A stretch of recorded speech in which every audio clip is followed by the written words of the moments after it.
Micro finance ಅಂತ ಬಂದಾಗ ಈ ಸಂಸ್ಥೆಗಳು ಬಡವರನ್ನು ಮೋಸ ಮಾಡ್ತಿರೋದು ಹೇಗೆ ಅಂತ. ಅಂದರೆ ಮೈಕ್ರೋ ಫೈನಾನ್ಸ್ ಕಂಪನಿ ಅಂದ ತಕ್ಷಣ ಅವರು ಮೋಸ ಮಾಡೋಕ್ಕೆ ಇದ್ದಾರಾ? ಇಲ್ಲ, ಲೋನ್ ಕೊಡ್ತಾ ಇದ್ದಾರೆ. ಅವರು ಹೇಗೆ ಸಿಕ್ಕಾಕೊಳ್ತಿದ್ದಾರೆ ಅಂತ ಬಂದಾಗ ನೋಡಿ, ಯಾವುದಾದ್ರೂ ಒಂದು ಮೈಕ್ರೋ ಫೈನಾನ್ಸ್ ಕನಿಷ್ಠ 3 ಸಾಲಗಳನ್ನು ಕೊಡಬಹುದು ಅಂತ ಸಿದ್ದರಾಮಯ್ಯವ್ರು ಹೇಳ್ತಾ ಇದ್ರು.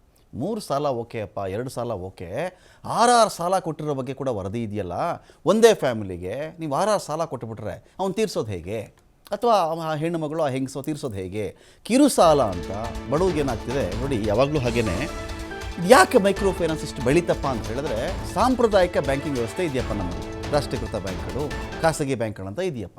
ಈ ಬ್ಯಾಂಕಲ್ಲಿ ನೀವು ಒಂದು ಸಾಲ ತೊಗೊಳಕ್ಕೆ ಹೋಗಿ ಆ ಪ್ರೊಸೀಜರ್ ನೋಡಿಬಿಟ್ರೆ ನಿಮಗೆ ತಲೆ ಕೆಟ್ಟು ಹೋಗ್ಬಿಡುತ್ತೆ. ಇಷ್ಟೆಲ್ಲ ಇದೆಯಾ ಅಂತ ಏನೇನು ಕೇಳ್ತಾರೆ. IT ರಿಟರ್ನ್ಸ್ ಇದೆಯೇನು ರೀ? ITR 2 ವರ್ಷದ್ದು ಇದೆಯಾ, 3 ವರ್ಷದ್ದು ಇದೆಯಾ? ಒಂದು ಸ್ಯಾಲ್ರಿ ಸರ್ಟಿಫಿಕೇಟ್ ಇದೆಯೇನು ರೀ?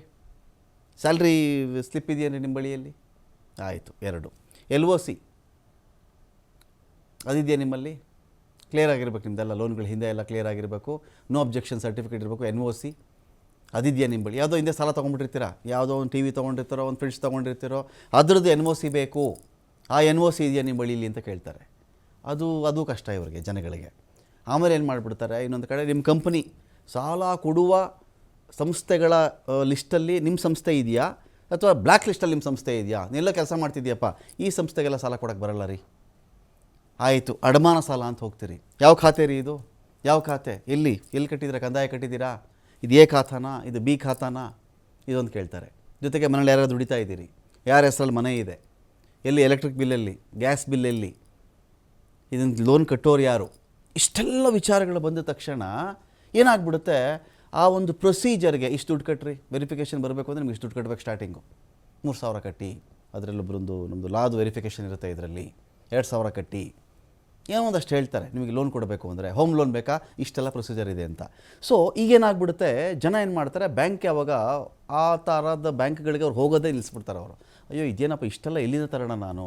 ಮನೆ ಇದೆಯಪ್ಪ, ನಿನಗೆ ಆ ಖಾತೆ ಈ ಖಾತೆ ಅಂತೆಲ್ಲ ಕೇಳಿದ್ರೆ ನಾನು ಏನು ಮಾಡಲಿ? ಅಥವಾ ಮನೆ ಇಲ್ಲ, ನಾನೆಲ್ಲ ಮನೆ ಸಮೃದ್ಧವಾಗಿದ್ದರೆ ನಾನು ಲೋನ್ವರೆಗೂ ಯಾಕಪ್ಪ ಬರ್ತಾಯಿದ್ದೆ ನಾನು ಅಂತ ಬಂದಾಗ ಏನು ಮಾಡ್ತಾರೆ, ನೆಕ್ಸ್ಟು ಕೋಆಪ್ರೇಟಿವ್ ಬ್ಯಾಂಕ್ಗಳ ಕಡೆ ಹೋಗ್ತಾರೆ. ಕೋಆಪ್ರೇಟಿವ್ ಬ್ಯಾಂಕ್ಗಳಲ್ಲಿ ಹೇಗೆ ಅಂದರೆ, ಇಷ್ಟೊಂದು ಈ ಖಾಸಗಿ ಬ್ಯಾಂಕ್ಗಳು ಅಥವಾ ರಾಷ್ಟ್ರೀಕೃತ ಬ್ಯಾಂಕ್ಗಳಿದೆಯಲ್ಲ, ಇಷ್ಟು ಬ್ಯಾಂಕ್ಗಳಷ್ಟು ಕಥೆಗಳನ್ನು ಕೋಆಪ್ರೇಟಿವ್ ಅವ್ರು ಕೇಳಲ್ಲ. ಸ್ವಲ್ಪ ಸಡಿಲ ಇರುತ್ತೆ ನಿಯಮಗಳು, ಅಷ್ಟೆಲ್ಲ ಬೇಡಪ್ಪ, ಇಷ್ಟಾರು ಡಾಕ್ಯುಮೆಂಟ್ ತಂದುಕೊಡು ಅಂತ. ಆದರೆ ಆ ವಿನಾಯಿತಿಗೆ ಕೆಲವು ಕೋಆಪ್ರೇಟಿವ್ ಬ್ಯಾಂಕ್ಗಳು ಏನು ಮಾಡ್ತವೆ ಅಂದರೆ, suppose for example mortgage loan, ಅಡಮಾನ ಸಾಲ. ನನ್ನೊಂದು ಮನೆ ಇದೆ, ನಾನು ಮನೆ ಅಡ ಇಡ್ತಾ ಇದ್ದೀನಿ ಅಥವಾ ಒತ್ತೆ ಇಡ್ತಾ ಇದ್ದೀನಿ. ಆ ಒತ್ತೆ ಇಟ್ಟ ಆಧಾರದ ಮೇಲೆ ನನಗೆ ಲೋನ್ ಕೊಡ್ರಪ್ಪ ಅಂತ ನೀವು ಪ್ರೈವೇಟ್ ಬ್ಯಾಂಕೋ ರಾಷ್ಟ್ರೀಕೃತ ಬ್ಯಾಂಕ್ಗಳಿಗೂ ಹೋದಾಗ, ಅದರದ್ದು ಪ್ಲಾನ್ ಇದೆಯಾ, ಪ್ಲಾನ್ ಕಾಪಿ ಅಲ್ರಿ ಅಂತಾರೆ. ಕೆಲವರು ಪ್ಲಾನ್ ಮಾಡಿಸಿರ್ತಾರೆ, ಕೆಲವರು ಮಾಡಿಸಿರಲ್ಲ. A ಖಾತಾನ, ಎ ಖಾತಾ ಇದ್ದರೆ ಕೊಡೋದು, B ಖಾತಾ ಇರಬಹುದು. ಆದರೆ ಕೋಆಪ್ರೇಟಿವಲ್ಲಿ ಕೆಲವು ನಿಯಮಗಳಿಗೆ ಸಡಿಲ ಇರ್ತವೆ. ಅವರೇನು ಮಾಡ್ತಾರೆ, ಈ ಖಾಸಗಿ ಬ್ಯಾಂಕ್ಗಳಲ್ಲೋ ರಾಷ್ಟ್ರೀಕೃತ ಬ್ಯಾಂಕ್ಗಳಲ್ಲೋ 8, 9, 10% ಒಳಗಡೆನೋ ಸಾಲ ಕೊಡೋದಿದ್ದರೆ, ಕೋಆಪ್ರೇಟಿವ್ ಬ್ಯಾಂಕ್ ಏನು ಮಾಡ್ತಾರೆ, 16.5% ಬಡ್ಡಿ ಕಟ್ಟುವಕ್ಕೆ ನೀವು ರೆಡಿ ಇದ್ದರೆ ನಾನು ನಿಮ್ಗೆ ಸಾಲ ಕೊಡ್ತೀನಿ ಅಂತಾರೆ. 16.5%, 14.5%, 15% ಅವ್ರು ಹೇಳ್ತಾರೆ.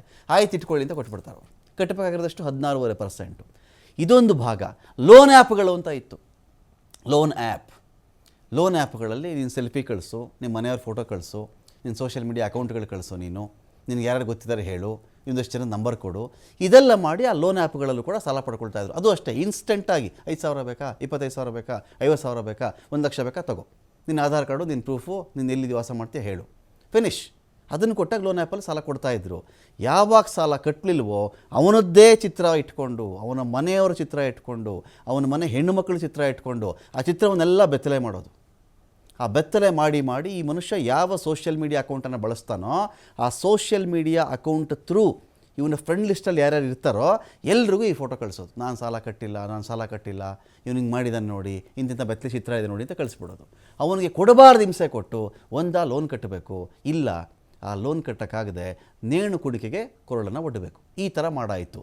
ಇನ್ನೊಂದು ಬಂತು ಮೈಕ್ರೋ ಫಿನಾನ್ಸ್. ಇವ್ರು ನೋಡಿ, ಸಾಂಪ್ರದಾಯಿಕ ಬ್ಯಾಂಕ್ಗಳಿಗಿಂತ ಮೈಕ್ರೋ ಫಿನಾನ್ಸ್ ಇವರು ಜಾಸ್ತಿ ಆಗಿಬಿಟ್ಟಿದ್ದಾರೆ ಅಂತ ಹೇಳಿದ್ರೆ, ಅಷ್ಟು ಜನಗಳಿಗೆ ಲೋನಿನ ಅವಶ್ಯಕತೆ ಇದೆ ಅಂತ. ಒಂದು ದೇಶದಲ್ಲಿ ಒಂದು ಲೋನಿನ ಅವಶ್ಯಕತೆ ಇಷ್ಟೊಂದು ಜನಕ್ಕೆ ಬರ್ತಾ ಇದೆ ಅಂತ ಬಂದಾಗ, ಲೋನ್ ತಗೊಳ್ಳೋದು ಅಪರಾಧ ಅಂತ ನಾನು ಮಾತಾಡ್ತಾ ಇಲ್ಲ. ಸಾಂಪ್ರದಾಯಿಕ ವ್ಯವಸ್ಥೆ ಅಡಿಯಲ್ಲಿಯೇ ಕೆಲವು ನಿಯಮಗಳನ್ನು ಸಡಿಲ ಮಾಡಿ ಕಾನೂನು ಪ್ರಕಾರ ಇವರಿಗೆ ಲೋನ್ಗಳು ಸಿಗುವಂತೆ ಮಾಡಿದ್ದಿದ್ರೆ, ಇಂಥ ಯಾವ್ಯಾವುದೋ ಫಿನಾನ್ಸ್ಗಳು ಹುಟ್ಕೊಂಡು ಈ ರೀತಿಯ ಸಮಸ್ಯೆಗೆ ಜನ ಈಡಾಗ್ತಾ ಇರಲಿಲ್ಲ. ನೇಣು ಹಾಕ್ಕೊಂಡು ಸಾಯ್ತಾ ಇದ್ದಾರೆ, 6 ಜನ ಸತ್ತೋಗಿದ್ದಾರೆ ಅಂತ ಹೇಳಿದ್ರೆ ಏನಂತ ಕರೆಯೋಣ ನಾವು ಇದನ್ನು? ಕಿರು ಸಾಲ ಅಂತ ಬಡವರು ಯಾಮಾರಿ ಮೋಸ ಹೋಗ್ತಿರೋದು ಹೇಗೆ? ಸರ್ಕಾರಿ ಬ್ಯಾಂಕ್ಗಳನ್ನು ಬಿಟ್ಟುಬಿಟ್ಟು ಖಾಸಗಿ ಬ್ಯಾಂಕ್ಗಳನ್ನು ಬಿಟ್ಟುಬಿಟ್ಟು ಅದರಲ್ಲಿ ಇನ್ನೊಂದು ಈ ಕಡೆ ಮೈಕ್ರೋ ಫಿನಾನ್ಸ್ ಈ ಕಡೆ ಜನ ಮುಗಿಬೀಳ್ತಿರೋದು ಯಾಕೆ? ಅಸಲಿಗೆ ಈ ಫೈನಾನ್ಸ್ಗಳು ಅಮಾಯಕರನ್ನು ಬಲೆಗೆ ಹೇಗೆ ಬೀಳಿಸ್ತಾ ಇವೆ? ಬಡ್ಡಿ, ಚಕ್ರಬಡ್ಡಿ, ವಾರದ ಬಡ್ಡಿ, ತಿಂಗಳ ಕಂತಲ್ಲಿ ದಂಧೆಗಳು ಹೇಗೆ ನಡೀತಾ ಇವೆ? TV5ನಲ್ಲಿ ಮೈಕ್ರೋ ಫಿನಾನ್ಸ್ನ ವಸೂಲಿಯ ಟಾರ್ಚರ್. ಆ ಮೈಕ್ರೋ ಫಿನಾನ್ಸ್ಗಳೇ ಕೆಟ್ಟದ್ದು ಅಂತ ನಾನು ಎಲ್ಲೂ ಹೇಳ್ತಾ ಇಲ್ಲ. ಇಲ್ಲಿ ವಸೂಲಿ ವಿಚಾರದಲ್ಲಿ ಅಮಾನುಷವಾಗಿ ವಸೂಲಿ ಮಾಡ್ತಾ ಇದ್ದಾರಲ್ಲ, ಇದು ಹೇಗೆ? ಸಾಲದ ಕೆಡ್ಡಾಗೆ ಬಿಡಿಸೋದು ಹೇಗಪ್ಪ ಅಂದರೆ ಮನೆ ಬಾಗಿಲಿಗೆ ಬಂದು ಸಾಲ ಕೊಡುವಂಥ ತ್ವರಿತ ಸೇವೆ ಇದು. ಕಾಯೋ ಅಗತ್ಯ ಇಲ್ಲ, ದಾಖಲಾತಿ ಕೊಡ್ತಕ್ಕಂಥ ಜಂಜಾಟ ಇಲ್ಲ. ಆಧಾರ್ ಕಾರ್ಡ್ ಕೊಟ್ಟರೆ ಸಾಕು, ನಿಮ್ಮದು ಪ್ಯಾನ್ ಕಾರ್ಡ್ ಇದೆಯಾ ಸಾಕು, ಆಯ್ತು ತೊಗೊಳ್ಳಿ ಸಾಲ ಕೊಟ್ಟುಬಿಡ್ತಾರೆ. ಉತ್ತಮ ಆರ್ಥಿಕ ಶಿಸ್ತು, ಸಿಬಿಲ್ ಸ್ಕೋರ್ ಅದನ್ನು ಪಾಲಿಸಬೇಕು. ಸಿಬಿಲ್ ಎಲ್ರಿ 750 ದಾಟಿದೆಯಾ ನಿಮ್ಮದು? 750ಕ್ಕಿಂತ ಕಡಿಮೆ ಇದೆಯಾ? ಕಡಿಮೆ ಇದ್ದರೆ ಕೊಡಲ್ಲ ಅಂತಾರಪ್ಪ ಪ್ರೈವೇಟ್ ಬ್ಯಾಂಕ್ಗಳು, ರಾಷ್ಟ್ರೀಕೃತ ಬ್ಯಾಂಕ್ಗಳು. ಆದರೆ ಇಲ್ಲಿ ಅದೆಲ್ಲ ಕೇಳೋದೇ ಇಲ್ಲ ನಿಮ್ಮನ್ನು. ಉಳಿತಾಯ ಮಾಡಬೇಕು ಅನ್ನೋ ಅನಿವಾರ್ಯ ಇಲ್ಲ, ಸಾಲ ಕಟ್ಟಿದ್ರೆ ತೀರ್ತು. ಸ್ಥಳೀಯರಿಗೆ ಸಾಲ ಕೊಡೋಕ್ಕೆ ಮುಂಚೆ ರೇಷನ್ ಚೀಟಿ ಪಡ್ಕೊಳ್ತಾರೆ ಇವರು. ರೇಷನ್ ಚೀಟಿ ಪಡ್ಕೊಂಡೇ ಅಸಹಾಯಕರಿಗೆ ಇವರು ಬಲೆ ಬೀಸ್ತಾರೆ ಅಂತ. ಪಡೆದಂಥ ಸಾಲ ಯಾವ ಉದ್ದೇಶಕ್ಕಾಗಿ ಅನ್ನೋದನ್ನು ಇವರು ಕೇಳಲ್ಲ. ಅದು ಬಹಳ ಮುಖ್ಯ. ಏನು ಪರ್ಪಸ್ಗೆ ನೀನು ಸಾಲ ತೊಗೋತಾ ಇದೆಯಪ್ಪ ಅದು ಕೇಳಿದ್ರೆ ಗೊತ್ತಾಗ್ಬಿಡುತ್ತೆ. ಇಲ್ಲೇನಾಗ್ತಾ ಇದೆ, ಮೈಕ್ರೋ ಫಿನಾನ್ಸು ತಪ್ಪು ಅಂತ ನಾನು ಹೇಳ್ತಾ ಇಲ್ಲ. ಸಾಲ ಪಡೆದುಕೊಳ್ಳಬೇಕಾದರೆ ಅವರ ಉದ್ದೇಶ ತಿಳ್ಕೊಳ್ಬೇಕು. ನೀನು ಅನುತ್ಪಾದಕ ವೆಚ್ಚಕ್ಕಾಗಿ ನೀನು ಸಾಲ ಮಾಡ್ತಾ ಇದೆಯಾ? ಅನುತ್ಪಾದಕ ವೆಚ್ಚಕ್ಕೆ ಒಂದು ವೇಳೆ ನೀನು ಸಾಲವನ್ನು ಮಾಡಿಬಿಟ್ರೆ ನೀನು ರಿಟರ್ನ್ ಕೊಡೋಕ್ಕಾಗಲ್ಲ ಅಂತ. ನಾನು ಈ ಸಾಲ ತೊಗೊಂಡು ಒಂದು ಉದ್ಧಾರದ ಕೆಲಸ ಮಾಡ್ತಾಯಿದ್ದೀನಿ, ಒಂದು ಬೆಳೆಗೆ ಹಾಕ್ತಾಯಿದ್ದೀನಿ, ಒಂದು ಯಾವುದೋ ಒಂದು ಉದ್ಯಮ ಶುರು ಮಾಡೋಕ್ಕೆ ನಾನು ಮಾಡ್ತಾಯಿದ್ದೀನಿ, ಸಣ್ಣದೊಂದು ವ್ಯಾಪಾರ ಶುರು ಮಾಡ್ತಾಯಿದ್ದೀನಿ ಅಂದರೆ ಉತ್ಪಾದಕ ವೆಚ್ಚ ಅಂತ ಕರೀತಾರೆ. ಉತ್ಪತ್ತಿ ಆಗುತ್ತೆ ಅದರಲ್ಲಿ ಅಂತ. ಅನುತ್ಪಾದಕ ಅಂದರೆ ನಾನು ಇನ್ಯಾವುದೋ ಸಾಲ ತೀರಿಸಬೇಕು, ಇನ್ನೆಲ್ಲೋ ಜೂಜಾಡ್ ನಾನು ಸೋತುಬಿಟ್ಟಿದ್ದೀನಿ, ಇನ್ಯಾರಿಗೂ ನಾನು ಸಾಲ ತೊಗೊಂಡ್ಬಿಟ್ಟಿದ್ದೆ ಅವತ್ತು, ಅದು ಕೊಡ್ತೀನಿ ಅಂದಾಗ ಸಾಲಕ್ಕೆ ಸಾಲ ಆಗ್ತಿರುತ್ತೆ ಹೊರತು ಉತ್ಪಾದಕ ಇಲ್ಲ, ಅನುತ್ಪಾದಕ. ಇದನ್ನು ಕೇಳೋದೇ ಇಲ್ಲ ಅವರು. ಬಡ್ಡಿ ದರದಲ್ಲಿ ಗೊಂದಲ ಮೂಡಿಸ್ಬಿಟ್ಟು ಕಡಿಮೆ ಕಡಿಮೆ ಕಡಿಮೆ ಅಂತ ತೋರಿಸ್ಬಿಡ್ತಾರೆ. ತುಂಬ ಮ್ಯಾಥಮೆಟಿಕ್ಸನ್ನು ಈ ಹಳ್ಳಿ ಭಾಗದಲ್ಲಿ ಮೈಕ್ರೋ ಫಿನಾನ್ಸ್ ಕಂಪನಿಗಳು ಅವ್ರಿಗೆ ಎಕ್ಸ್ಪ್ಲೈನ್ ಮಾಡೋಕ್ಕೆ ಹೋಗಲ್ಲ, ಅಥವಾ ಅವ್ರು ಎಕ್ಸ್ಪ್ಲೈನ್ ಮಾಡುವಂಥ ಗಣಿತವನ್ನು ಇವರು ಅರ್ಥ ಮಾಡ್ಕೊಳ್ಳೋ ಶಕ್ತಿ ಇವ್ರಿಗಿರಲ್ಲ. ನಿಧಾನಗತಿ ಹಣ ಪಾವತಿಯಿಂದ ನೇರ ಬಡ್ಡಿ ಕಡಿಮೆ ಅಂತ ಹೇಳಿಬಿಡ್ತಾರೆ. ನಿಧಾನ ನೀನು ಪೇ ಮಾಡ್ತೀಯಲ್ಲಪ್ಪ, ನಿಂಗೆ ನೇರವಾಗಿ ಆಗ್ತಕ್ಕಂಥ ಬಡ್ಡಿನೇ ಕಡಿಮೆ. ವಾರದ ಕಂತಿನ ಹಣ ಪಾವತಿ, ನಿಖರ ಬಡ್ಡಿ ಲೆಕ್ಕ ಹಾಕೋದು ಜನರಿಗೆ ಕಷ್ಟ ಆಗಿಬಿಡುತ್ತೆ. ಇನ್ನು ವಸೂಲಿ, RBI ನಿಯಮಗಳ ಅಡಿಯಲ್ಲಿ ಎಲ್ಲ ಬ್ಯಾಂಕ್ಗಳು ಸಾಲ ವಸೂಲಿ ಮಾಡ್ತಾವ್ರಿ. ಅದೇ ರೀತಿ ಮೈಕ್ರೋ ಫಿನಾನ್ಸು ವಸೂಲಿ ಮಾಡ್ತಾರೆ, ಮಾಡಬೇಕು. ಏನು ಧರ್ಮ ಕೊಡೋಕ್ಕಾಗತ್ತಾ ಮೈಕ್ರೋ ಫಿನಾನ್ಸ್ ಅವರು? ನೋ, ಧರ್ಮ ಕೊಡೋಕ್ಕಾಗತ್ತೆ ಅಂದರೆ ಒಂದು 1000 ಕೋಟಿನೋ 500 ಕೋಟಿನೋ 400 ಕೋಟಿ ಒಂದು ಇನ್ವೆಸ್ಟ್ ಮಾಡಿರ್ತಾರೆ ಅಂತ ಅಂದ್ಕೊಳ್ಳಿ. 400 ಕೋಟಿನ 4 ಲಕ್ಷ ಜನಕ್ಕೆ ಕೊಟ್ಟುಬಿಟ್ಟು ಸುಮ್ಮನೆ ಇದ್ಬಿಡೋಕ್ಕಾಗತ್ತಾ? ಅವರು ವಸೂಲಿ ಮಾಡಬೇಕು. ನಿಜ, ಬಡ್ಡಿ ಅನ್ನೋ ಒಂದು ಸಿಸ್ಟಮ್ ಇದೆ, ಅದಕ್ಕೆ ಅವ್ರಿಗೂ ಲಾಭ ಆಗಬೇಕು, ಇವ್ರಿಗೂ ಆ ಹಣದ ಪ್ರಯೋಜನ ಆಗಬೇಕು ಅಂತ. ಆದರೆ ನಿಯಮದ ಅಧೀನದಲ್ಲಿ ವಸೂಲಿ ಮಾಡಬೇಕೇ ವಿನಃ ಬಡ್ಡಿ ಚಕ್ರಬಡ್ಡಿ ಲೆಕ್ಕದಲ್ಲಿ ವಸೂಲಿ ಮಾಡಿದ್ರೆ ಹೇಗೆ? ವಾರದ ಕಂತು, ತಿಂಗಳ ಕಂತಿನ ಲೆಕ್ಕದಲ್ಲಿ ಟಾರ್ಚರ್ ಕೊಡ್ತಾ ಇವೆ ವಸೂಲಿಗಾರರು ಅಂತ ಇಲ್ಲಿರ್ತಕ್ಕಂಥ ದೂರು. ಒಂದು ಕಂತೇ ಇದ್ರೆ ಸಾಕು, ಅದಕ್ಕೆ ಚಕ್ರಬಡ್ಡಿ ಹಾಕಿ ಮತ್ತೆ ವಸೂಲಿ ಮಾಡ್ತಾ ಇದ್ದಾರೆ. ಜನ ಮಾತಾಡ್ತಿರೋದು ಇದು. ಈಗ ಅವ್ರದ್ದು ವರ್ಷನ್ ಕೇಳಬೇಕು. ನನಗೆ ಯಾರಾದರೂ ಮೈಕ್ರೋ ಫಿನಾನ್ಸ್ ಅವರು ಅದರದ್ದು ಮ್ಯಾನೇಜರು, ಆ ಕಂಪನಿಯ ಮಾಲೀಕನು ಯಾರಾದರೂ ಸರಿ ನಮ್ಮ ವಾಹಿನಿಗೆ ಫೋನ್ ಮಾಡಬಹುದು. ನಿಮ್ಮ ಕಷ್ಟ ಇದ್ದರೆ ಅದನ್ನು ಹೇಳಿ, ಜನ ಕಷ್ಟ ಇದ್ದರೆ ಜನಗಳ ಕಷ್ಟನೂ ನಾನು ಕೇಳ್ತೀನಿ. ಇಲ್ಲಿ ಚಕ್ರಬಡ್ಡಿ ವಸೂಲಿ ಮಾಡ್ತಾ ಇದ್ದಾರೆ ಅಂತ ಇವ್ರ ಮೇಲೆ ಆರೋಪ ಇದೆ. ಧಾರಾಳವಾಗಿ ಮಾತಾಡ್ಬೋದು, ಎನಿ ಡೇ ಎನಿ ಟೈಮ್ ನಮ್ಮ ಸಂಸ್ಥೆಗೆ ನೀವು ಬಂದು ಮಾತಾಡಬಹುದು. ಅವಾಚ್ಯ ಶಬ್ದಗಳು ಯಾಕೆ ಜನಗಳಿಗೆ? ಬಡವರು, ಅಮಾಯಕ ಮಹಿಳೆಯರಿಗೆ ಟಾರ್ಚರ್ ಯಾಕೆ? ಮನೆ, ಚಿನ್ನ, ಒಡವೆ ಮಾರಿಕೊಂಡು ಕಂತು ಕಟ್ಟಿ ಅಂತ ಕಾಟ ಕೊಡ್ತಾ ಇದ್ದಾರಲ್ಲ ಯಾಕೆ? ಕಂತು ಕಟ್ಟದೇ ಇದ್ದಲ್ಲಿ ಮನೆ ಬೀಗ ಹಾಕಿ ಹೊರಗಡೆ ತಳ್ಳಿ ದೌರ್ಜನ್ಯ ಮಾಡ್ತಾ ಇದ್ದಾರಲ್ಲ, ಇದಕ್ಕೆ ಯಾವ ಕಾರಣದಲ್ಲಿ ಅವಕಾಶ ಇದೆ? ಲೆಕ್ಕನೇ ಗೊತ್ತಿಲ್ಲ ಬಡವರಿಗೆ. ಡಬಲ್ ಅವ್ರಿಗೆ ಬಡ್ಡಿ ಹಾಕ್ಬಿಟ್ಟು ತೋರಿಸ್ಬಿಟ್ರೆ ಏನು ಮಾಡ್ತಾರೆ ಅವರು? ಮಾನಕ್ಕಂಜ್ಬಿಟ್ಟು ಸಾವಿನ ಹಾದಿ ಹಿಡಿಯೋದು ಬಿಟ್ಟು ಅವರಿಗೆ ದಾರಿ ಉಳ್ಕೊಳ್ಳಲ್ಲ. ಎಲ್ಲೂ ಸಾಲ ಕಿರು ಸಾಲ ಅಂದರೆ ಏನಪ್ಪ? ಈಗ ಆಯಿತು, ಮೈಕ್ರೋ ಫಿನಾನ್ಸ್ ಅಂದರೆ ಏನು ಅಂತ ನೋಡಿದ್ರೆ ಎಲ್ಲೂ ಸಾಲ ಪಡೆಯೋಕ್ಕಾಗದೇ ಇರೋ ಕಡು ಬಡವರಿಗೆ ಕೊಡುವಂಥ ಸಾಲ ಇದು. ಆರ್ಥಿಕ ಸಹಾಯ ಮಾಡಿ ಬಡವರ ಉದ್ಧಾರನೇ ಕಿರು ಸಾಲದ ಉದ್ದೇಶ ಆಗಿರುತ್ತೆ. ಸುಲಭವಾಗಿ ಜನಸಾಮಾನ್ಯರಿಗೆ ಹಣ ಸಿಗುವಂತೆ ಮಾಡುತ್ತೆ ಉದ್ದೇಶ. ಅದ್ಭುತ ಉದ್ದೇಶದ ಒಂದು ಸಂಸ್ಥೆ ರೀ ಇದು ಮೈಕ್ರೋ ಫಿನಾನ್ಸ್. ಕಿರು ಸಾಲ ವಿಪರೀತವಾಗಿ ನಿಮಗೆ ಆ ಡಾಕ್ಯುಮೆಂಟು ಈ ಡಾಕ್ಯುಮೆಂಟ್ ಅಂತ ಹೇಳಿ ತಿಂಗಳುಗಟ್ಟಲೆ ಅಲಸಿ, ಕೆಲವು ಬ್ಯಾಂಕ್ಗಳಲ್ಲಿ ನೋಡಬೇಕು ಅವರ ಸಿಬ್ಬಂದಿಗಳ ಬಿಹೇವಿಯರು, ಏನೋ ನಮಗೆ ಧರ್ಮ ಮಾಡ್ತಾ ಇದ್ದಾರೆ ಅಂತ. ಧರ್ಮಕ್ಕೆ ಬಂದವ್ರ ರೀತಿಯಲ್ಲಿ ಅವ್ರ ವರ್ತನೆಗಳಿರ್ತವೆ. ವಿಶೇಷವಾಗಿ ಕೆಲ ರಾಷ್ಟ್ರೀಯ ಬ್ಯಾಂಕ್ಗಳಲ್ಲಿ ಆ ಥರ ದೂರುಗಳು ಬಂದಿವೆ ನಮಗೆ. ಕೇರೇ ಮಾಡಲ್ಲ, ಬನ್ನಿರಿ ಲಂಚ್ ಟೈಮು ಆಮೇಲೆ ಬನ್ನಿರಿ, ಆಗಲ್ಲ ನಾಳೆ ಬಾ, ಆ್ಯಸ್ ಇಫ್ ಅಲ್ಲಿ ಗ್ರಾಹಕ ಕಸ್ಟಮರ್ ಇಸ್ ಎ ಕಿಂಗ್ ಅಂತಾರೆ. ಅಲ್ಲಿ ಹಾಗಲ್ಲ, ಅಲ್ಲಿ ಸಾಲ ಕೊಡೋರೇ ಕಿಂಗ್ ಥರ ಇರ್ತಾರೆ. ಅಲ್ಲಿ ಇರಲಿ. ಕಿರು ಸಾಲದ ವ್ಯವಸ್ಥೆ ಪ್ರವರ್ಧಮಾನಕ್ಕೆ ಬಂದಿದ್ದು 70ರ ದಶಕದಲ್ಲಿ ಬರುತ್ತೆ. ಇದು ಬಾಂಗ್ಲಾದೇಶದಲ್ಲಿ ಡಾಕ್ಟರ್ ಮೊಹಮ್ಮದ್ ಯೂನುಸ್ ಪರಿಕಲ್ಪನೆ ಪ್ರಯೋಗ ಯಶಸ್ವಿಯಾಗುತ್ತೆ. ಒಂದಷ್ಟು ಮಹಿಳಾ ಸಂಘಗಳಿರ್ತವೆ, ಅಲ್ಲಿ ನೀವು ಸಾಲ ಕೊಡೋ ಮೂಲಕ, ಒಂದು ಉದ್ಯಮ ಅವರಿಗೆ ಶುರು ಮಾಡೋ ಮೂಲಕ, ಒಂದು ಹೊಲಿಗೆ ಯಂತ್ರ ತಗೊಳ್ಳೋ ಮೂಲಕವಾಗಿ ಆ ಸಂಘಗಳ ಉದ್ಧಾರ ಆಗಿ ಗಾರ್ಮೆಂಟ್ಸ್ ಕ್ಷೇತ್ರದಲ್ಲಿ ದೊಡ್ಡ ಕ್ರಾಂತಿಯನ್ನೇ ಮಾಡ್ಕೊಂಡು ಹೋಯ್ತದು. ಭಾರತದಲ್ಲಿ ಮೊದಲ ಬಾರಿಗೆ ಗುಜರಾತ್ ಸ್ಥಾಪನೆ ಆಗುತ್ತೆ. ಅಂದರೆ ಕೈಗೆ ಎಟಕಬೇಕು ಅಂತ.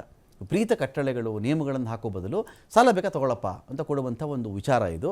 ಆ ಸಾಲದ ಪರ್ಪಸ್ ತಿಳ್ಕೊಳ್ಳಿಲ್ಲ. ಸಾಲ ತೀರಿಸ್ತಾ ಇದ್ದಾಗ ಯಾರಿಗೆ ಆದರೂ ಇವತ್ತು ಏನೋ ಕುತ್ತಿಗೆ ಬಂದುಬಿಟ್ಟಿದೆ, ನನಗೆ ಬಾಯಿಗೆ ಬಂದಂಗೆ ಬೈತಾ ಇದ್ದಾನೆ ಅವನು, ಯಾರೋ ಆ ಕಡೆ ಬೀದಿಯವನು ಪಕ್ಕದೂರವನು, ತಪ್ಪಿಸ್ಕೋಬೇಕು, ತೊಗೊಳಪ್ಪ 1 ಲಕ್ಷ ಇಲ್ಲೆಲ್ಲ ಬಂದು ಕೊಟ್ಬಿಡ್ತಾರೆ, ತಿಂಗ್ ಕಟ್ಬಿಡ್ತೀವಿ ಅಂತ. ಆದರೆ ಒಂದೇ ಮನುಷ್ಯ 6 ಐಡೆಂಟಿ ಕಾರ್ಡ್ ಕೊಟ್ಟುಬಿಟ್ಟು ಸಾಲ ತೊಗೊಂಡಿರೋ ಉದಾಹರಣೆಗಳಿದೆ. ಬೇರೆ ಬೇರೆ ಸಂಘದಲ್ಲಿ ಇದ್ದೀನಿ ಅಂತ ಆ ಬೇರೆ ಬೇರೆ ಸಂಘದ ಹೆಸರಲ್ಲೂ ಸಾಲ ತೆಗೆದುಕೊಂಡಿರ್ತಕ್ಕಂಥ ಉದಾಹರಣೆ ಇದೆ. ಇವ್ರನ್ನೇನು ಮಾಡೋಣ ನಾವೀಗ? ಅವ್ರು ಕೊಟ್ಟವ್ರು ಯಾರು? 6 ಸಾಲ ಒಬ್ಬ ಮನುಷ್ಯ ತೀರ್ಸೋಕ್ಕಾಗತ್ತಾ? ಜೀವನ ಮುಗಿದು ಹೋಗುತ್ತಾ ಒಂದು, ಇಲ್ಲಾಂದರೆ ಜೀವನೇ ಮುಗಿದು ಹೋಗುತ್ತೆ.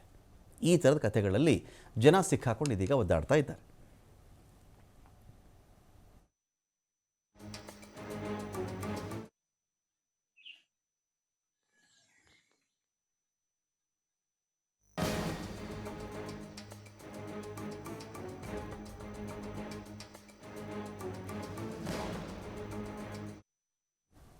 ಇದೇ ವಿಚಾರಕ್ಕೆ ಸಂಬಂಧಪಟ್ಟಂತೆ ಜನ ಏನು ಹೇಳ್ತಾ ಇದ್ದಾರೆ, ಸಮಸ್ಯೆಗೆ ಸಿಕ್ಕಾಕೊಂಡಿರ್ತಕ್ಕಂಥವರ ವಾದ ಏನು?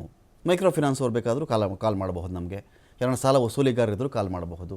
ಆ ಫೈನಾನ್ಸ್ ಕಂಪನಿಯಿಂದನೂ ಕಾಲ್ ಮಾಡಬಹುದಾಗುತ್ತೆ. ನಿಮ್ಮದೇನು ಅಳಲು, ಅವ್ರದ್ದೇನು ಅಳಲು?